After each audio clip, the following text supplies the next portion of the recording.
Hello, today I will read from the book of 1 Samuel, the chapter 25. In chapter 24 it was about David and Saul. Saul was tracking down David, and it happened that God was with David, and Saul turned to fall into David's hands, and but David didn't kill him.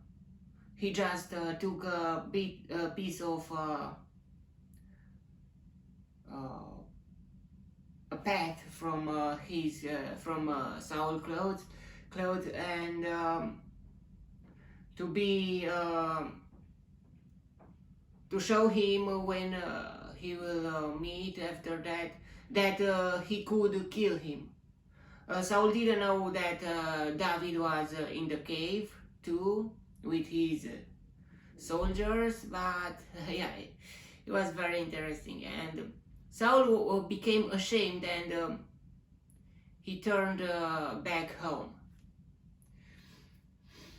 Now let's see the chapter 25 to see what's next. What will happen next?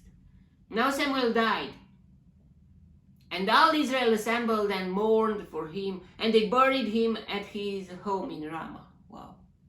I mean, wow, Samuel died after that, and let's see what will happen. Now it's just Saul and David, not just, but Samuel is not there anymore, even if he was old.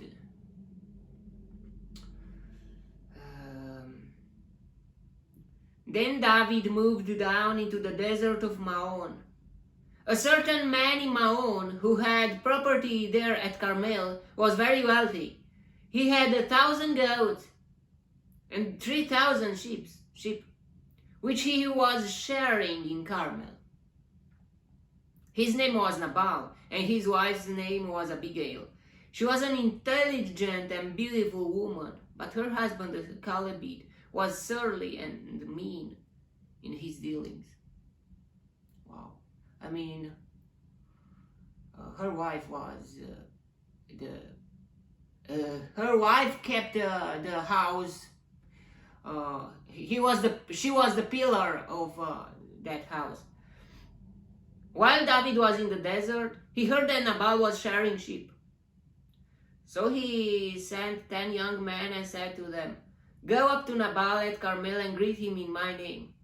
Say to him, 'Long life to you, good health to you and your household, and good health to all that is yours.' Now I hear that it is sheep shearing time. When your shepherds were with us, we did not mistreat them, and the whole time they were at Carmel, nothing of theirs was missing. Ask your own servants, and they will tell you. Therefore be favorable toward my young man, since we come at a festive time. Please give your servants and your son David whatever you can find for them." When David's men arrived, they gave Nabal this message in David's name. Then they waited. Nabal answered David's servants, "Who is David? Who is this David? Who is this son of Jesse?" Oh, so he knows who is David. Many servants are breaking away from their masters these days. He keep the part of Saul. I mean, the side of Saul. But let's see. Why should I take my bread and water and the meat I have slaughtered for my sharers and give it to a man coming from who knows where? You're a rich person, and why wouldn't you help the people that they need?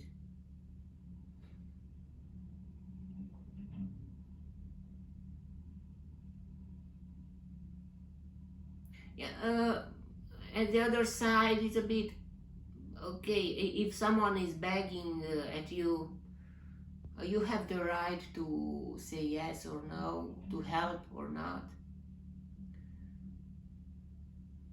But still, it's a bit not so okay. I mean, yeah. If you really see that they really need it and need your help, and you are not helping, it's a bit you're mean. I mean, you're doing that with purpose, on purpose.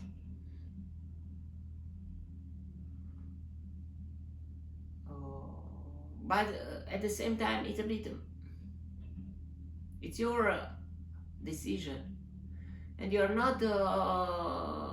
But here David said that he didn't attack him before, and um,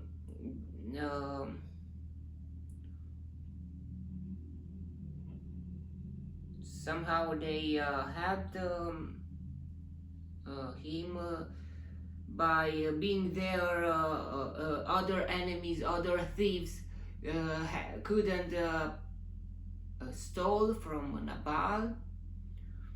They had a bit of history before, and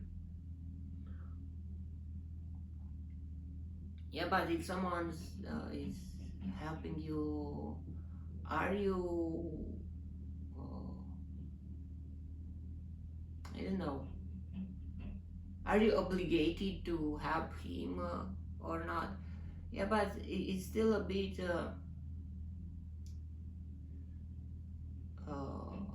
it's your decision, yeah. But if you're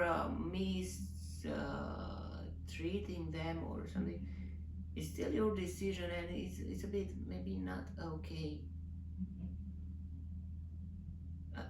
I don't know what to have, what to do, and it's better to not getting involved in such cases. But maybe you're not getting involved. Maybe other person are getting involved in your life or situations, and what would you do? I mean,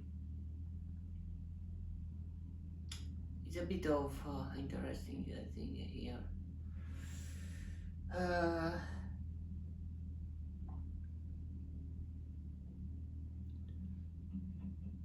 David's men turned around and went back. When they arrived, they reported every word. David said to his men, "Pat on your swords." So they pat on their swords, and David pat on his. David, what is wrong with you? Okay, you were begging for food, but why would you do that? Why would you want to kill them? Is that okay? Is that normal? It's not. About 400 men went up with David,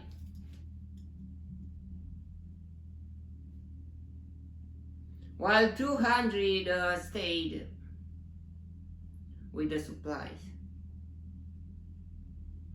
David, stop it. It is not okay what are you doing? What you're doing.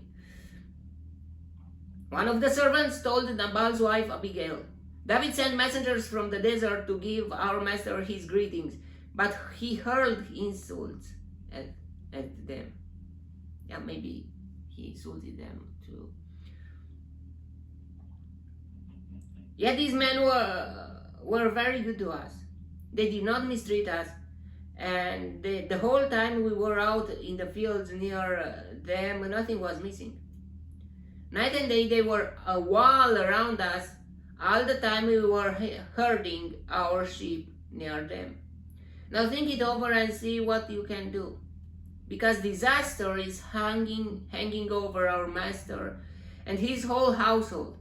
He is such a wicked man that no one can talk to him.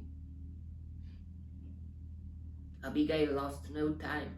She took 200 loaves of bread, 2 skins of wine, 5 dressed sheep, 5 shears,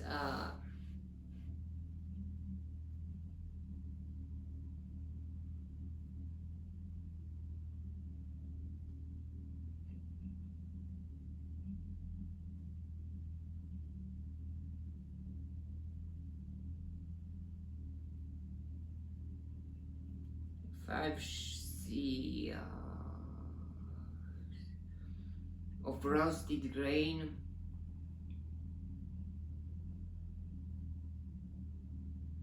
Maybe they had no popcorn, but they had roasted grain. 100 cakes of raisins and 200 cakes of pressed figs. Sounds very delicious. And loaded them on donkeys. Then she told her servants, "Go on ahead, I follow you." But she did not tell her husband about it. As she came riding her donkey into a mountain ravine, there were David and his men descending toward her, and she met them. David had just said, "It's been useless, all my watching over this fellow's property in the desert so that nothing of his was missing. He has paid me back evil for good." Yeah, but he didn't hire you to protect them. So you should not expect,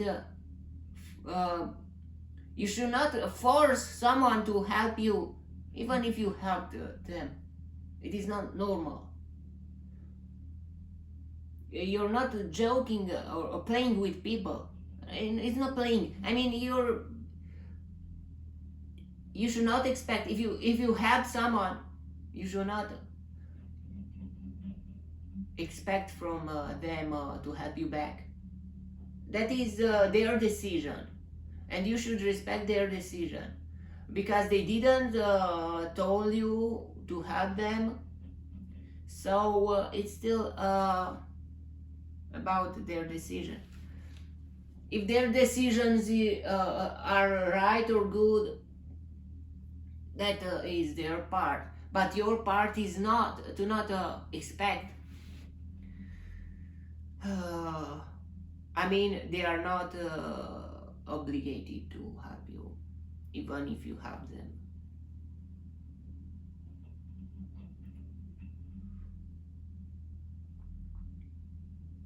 Some people are doing that with other people, and they said, "Oh, I helped you. You are."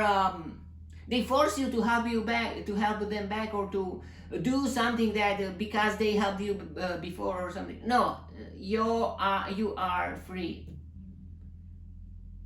If you didn't ask them to help you or something like that, maybe if you asked them, maybe that is a bit different. But if you didn't, then they help you, and they are doing something, and after that they say, "I did that to you. You owe me. You owe him nothing. You owe other people nothing if they helped you, but they didn't told you the price." I was in at the frontier of Turkey, and there Hazan Bailey, I think, and there it was a family, a man and his wife, maybe, or I don't know, a woman, and they helped me to pass the frontier at the Granisa, because the frontier, because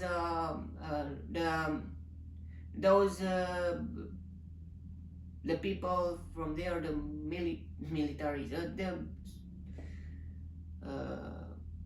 those men, they didn't want to let me pass the frontier, because they said, "I really need a car. I cannot just walk with on my welcome food." And why, I don't understand. And they helped me to pass the frontier, and after that they told me, you should pay us. Really? You didn't say it about that. I didn't pay them, but they said, okay, then let's take a picture. Well, together. Okay, I don't know what they were thinking, or I'm not. Okay, take a picture with together, uh, and yeah, it was a case that, or other people. I was in Republic of Moldova in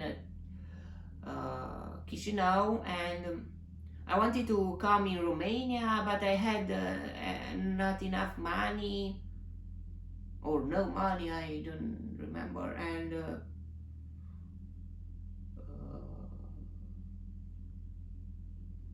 the bus driver, but I had some money, but just few money, few, and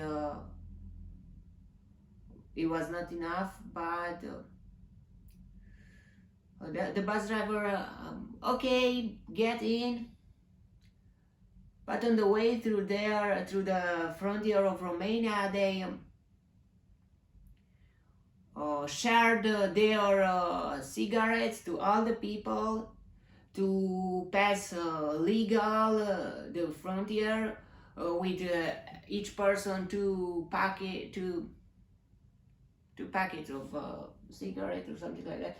And I didn't want that, but they said, you should do that. You must do that. Because, because they have me. And I was I had not enough courage to get out from the bus and to say no. I passed the frontier, and I arrived in Iași. And after that, yeah, every person on their way.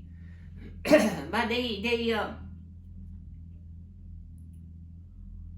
made me to, and not just me. I mean me, because I didn't have enough money to for the bus, but still, it is not okay. Something like that. Here in this case, maybe it's a bit like that. I mean, what is wrong with you, David? What is wrong with your thinking? They are not. Nabal is not obligated to help you because you have him before, but he didn't ask you to do that. And now you want to kill them. What is wrong with you?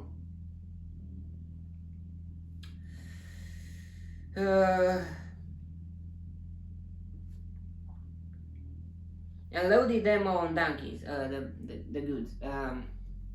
Then she told her servants, go on ahead, I'll follow you. But she did not tell her husband Nabal. Another case, I was in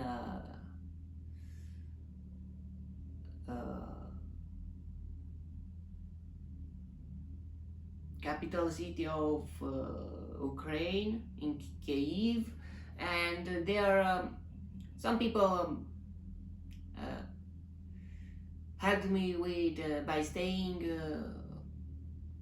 somewhere and to have food, and but I wanted to see other countries, so I couldn't stay much there. I didn't want to stay much there, and to walk more and more to see more about the war, to understand it. So it was a man there and he, I think, I was at the church of a Baptist church, and there they didn't help me. They even had help from other countries, and it's their right, okay. They didn't trust me. I am a stranger, so okay. I was a friend from there, a friend of them. It was not Baptist, but and he said, okay, come with me, I will help you. And I stayed with him one night, and it was not just him. It was other. He had a dog and cat, and yeah, two cats, or I don't remember. And he was with other people, others too, but he gave me food. I could take a bath, and I had a place to stay. It was okay, but after that, I even played at a television with 3D glasses, or it was okay, but still, he was telling me something there. After that, they moved on other place of the city. I helped them with carrying the stuff, and oh yeah, he wanted to that he helped me, but to do something in exchange or something like that. And I found out that he was gay, and the alarm of the city told us to stay home, to not getting out, to that even the train stations are blocked for a few days, or I don't know. And I was telling myself, I can't stay here anymore. And even he told me, maybe in a joke or not, he asked me if I am gay or not, or something like that. I told him that no, and maybe he wanted to pay him back with that, or something like that. He told me, maybe in a joke or not, that nothing is for free. And I, okay, bye, goodbye. I stayed another night there, but I had a sack of sleeping, and I was with that on my self, and yeah, it was weird, that situation. And that night, I say, that day, not the morning, or I said goodbye. I'll go further. I went to the train station and another, and I moved to Kharkov. Yeah, it was that case, and it was not okay. It was weird. You cannot force someone to do something, even if you have them. If you don't say the price at the first, I mean, the first is a price. They should tell you the price. I mean, I was in Istanbul too, and a man from there, from a restaurant, from a street restaurant, yeah. He took me from the street, and he put me in the restaurant on a chair, and gave me the menu or something like that. It was weird. I mean, it was good that they had prices there too, but I mean, it was not like to give you food and after that to ask you to pay, but you didn't know the price. It is not okay. It was not the case, but almost. I mean, he took me and put me in the chair. Come on, and it was very, very weird that, and yeah, you should not force anyone to do something, and you should say the price at first. If something is with the price, if something is free, there is nothing to say. But if it's something with the price, and but he don't say you the price, but force you to use it, to yeah, to eat the food, or they are helping you, and your attitude for that, okay, is not to be mean, but you are not obligated to have them back. Maybe you can say thank you, I appreciate it, but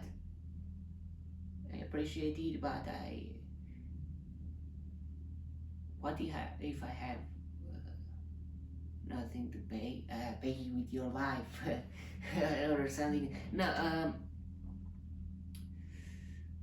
you are free. You are not obligated to do that, and you must believe that. I mean, that is the truth. And yeah, even if they helped you, you say thank you. You didn't say the price, so I am not obligated to help you back.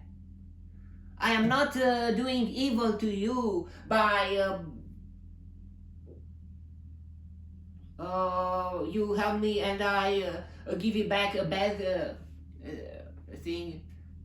But I'm not obligated to pay the price of something of the service or the thing that was free. I mean, you didn't say the price.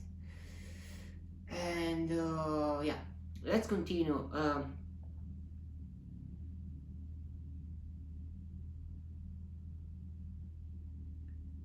Then she told her servants, "Go on ahead, I'll follow you." But she did not tell her husband about. In Cluj, when I was homeless, I stayed on the streets. There were one person who gave me shawarma, and after that he told me to go at his home. He was gay, and I said no. Another one, they was Christian, and I was, what? He did exactly the same thing. But I said after that, no, you can stay with me. You can, no, sorry. And yeah, we should be very careful. If someone give you a hand of help, maybe they will ask the price after that too. You are not obligated to pay the price, but you should be aware of that. And may the God protect us. As she came riding her donkey into a mountain ravine, there were David and his men descending toward her, and she met them. David had just said, "It's been useless, all my watching over these fellows' property in the desert so that nothing of his was missing. He has paid me back evil for good. May God deal with David, but be it ever so severely, if by morning I leave alive one male of all who belong to him." Wow.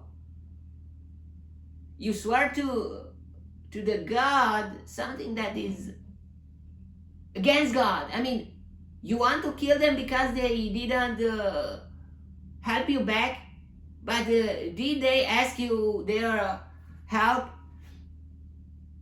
Did they ask you that they need help or something? I don't know what really happened, but yeah, David, he's not thinking right on this case. When Abigail saw David, she quickly got off her donkey and bowed down before David with her face to the ground. She fell at his feet and said, "My lord, let the blame be on me alone. Please let your servant speak to you. Hear what your servant has to say. May my lord pay no attention to that wicked man Nabal. He's just like his name. His name is Fool, and fully goes with him. But as for me, your servant, I did not see the man my master sent. Now since the Lord has kept you, my master, from bloodshed and from avenging yourself with your own hands, as surely as the Lord lives and as you live, may your enemies and all who intend to harm my master be like Nabal." She was very smart, very intelligent woman. She is helping her household. She put herself into the hands of the avengers to make them stop the blood sharing.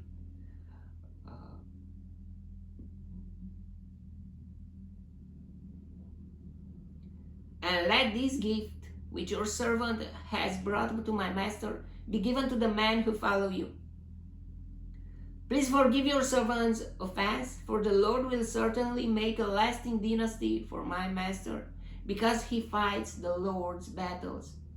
Let no wrongdoing be found in you as long as you live. Even though someone is pursuing you to take your life, the life of my master will be bound securely in the bundle of the living by the Lord your God. Wow, wow, wow. She praised him. And she say, my master. She say to him, my master. But the lives of your enemies he will hurl away as from the pocket of a sling. When the Lord has done for my master every good thing he promised concerning him and has appointed him leader over Israel, my master will not have on his conscience the staggering burden of needless bloodshed or of having avenged himself. And when the Lord has brought my master success, remember your servant. David said to Abigail, praise be the Lord, the God of Israel, who has sent you today to meet me. May you be blessed for your good judgment and for keeping me from bloodshed. Yeah, he almost did a sin. Not just because he wanted to kill everyone from Nabal. And for keeping me from bloodshed this day and from avenging myself with my own hands. Otherwise, as surely as the Lord, the God of Israel lives, who has kept me from harming you, if you had not come quickly to meet me, not one man belonging to Nabal would have been left alive by daybreak. She was a woman, maybe she would be spared, but still. Then David accepted from her hand what she had brought him and said, go home in peace. I have heard your words and granted your request. When Abigail went to Nabal, he was in the house holding a banquet. Holding a banquet like that of a king. He had so much food and he was so rich, but he didn't want to help David. Food waste. Maybe at that banquet, like a king, it was a food waste too, but he didn't want to help the person who needed it or something like that. Maybe nowadays it's more food waste than then, because they had animals and the animals would eat every remainings or something like that.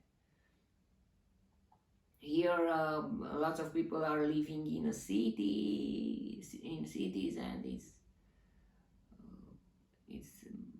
not so easy. He was in high spirits and very drunk, so she told him nothing until daybreak. Then in the morning, when Nabal was sober, his wife told him all these things, and his heart failed him and became like a stone. About 10 days later, the Lord struck Nabal and he died. When David heard that Nabal was dead, he said, praise be the Lord who has upheld my cause against Nabal for treating me with contempt. He has kept his servant from doing wrong and has brought Nabal's wrongdoing down on his own head. Then David sent word to Abigail, asking her to become his wife. But David was very weird. he was a polygamy person. It is very good to ask to find that kind of woman who is intelligent and who, wow, but still, mm, you should have just one wife, like God created. Then David sent word to Abigail asking her to become his wife. His servants went to Carmel and said to Abigail, David has sent us to you to take you to become his wife. She bowed down with her face to the ground and said, Here is your maidservant, ready to serve you and wash the feet of my master's servants. Abigail quickly got on a donkey and, attended by her 5 maids, went with David's messengers and became his wife. David was also married to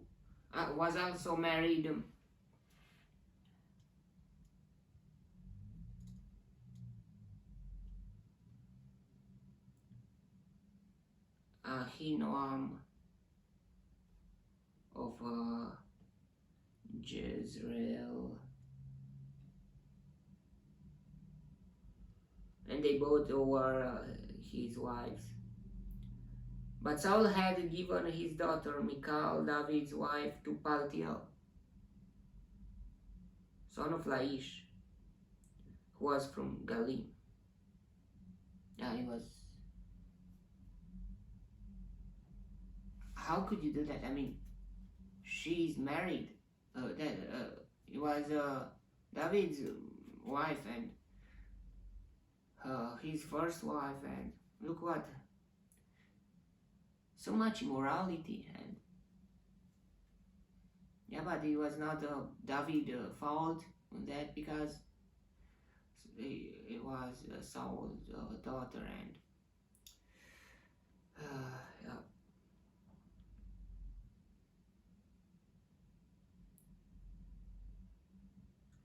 That was the chapter. It's a bit sad, but that case.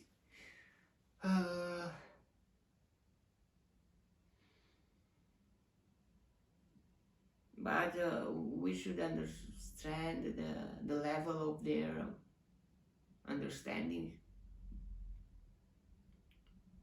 of God. I mean, and to judge from that level. Okay, that was the chapter.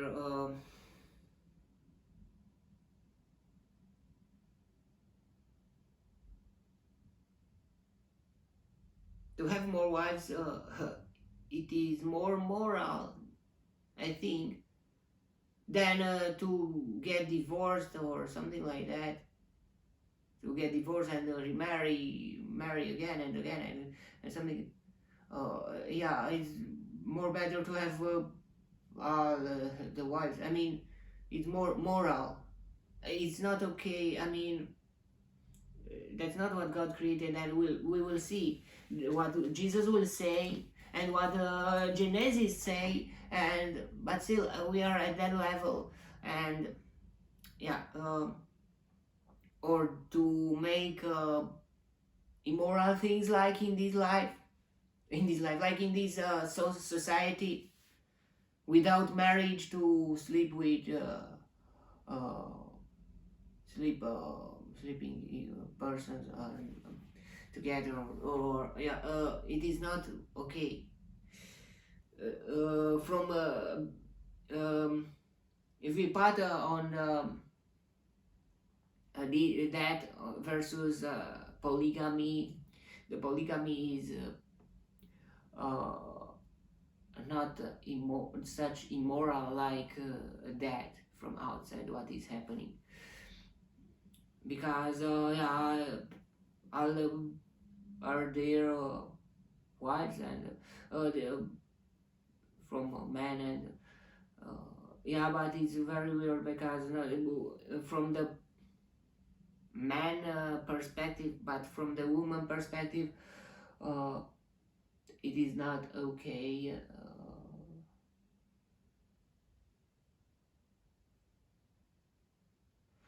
yeah, it is not moral, no side, better, not better, better, the things like God created and not better. I mean, the Bible say you cannot love a real love, all more than one person, with all your heart, and yeah, that is the real thing, because you have just one heart. And yeah, okay, that was the chapter. May the God bless me, protect me, and delight me in the next chapter too. And if you want, you will see me there too. God bless you all, and goodbye.